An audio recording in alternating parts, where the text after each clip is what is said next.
Hello বন্ধুরা, সর্দি কাশি হলে এই সিরাপটা বানাতে পারো সবাই।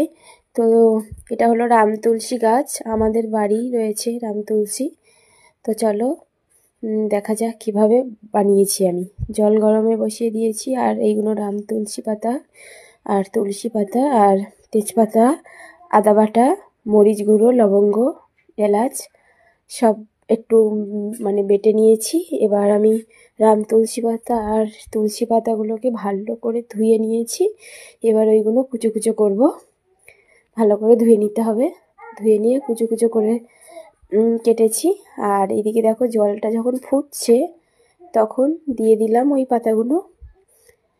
এবার কিছুক্ষণ ফুটতে থাকবে, তারপর আমি সব দিয়ে দিলাম, মানে মরিচ গুঁড়ো, আদা বাটা, তেজপাতা সব দিয়ে দিলাম। এবারে অনেকক্ষণ ফোটাতে হবে, যতক্ষণ একটা কালার আসছে। দেখো কালারটা অনেকটা চায়ের মতো হয়েছে। আমি কিন্তু চা একদমই দিইনি, কিন্তু দেখো চার মতো হয়েছে।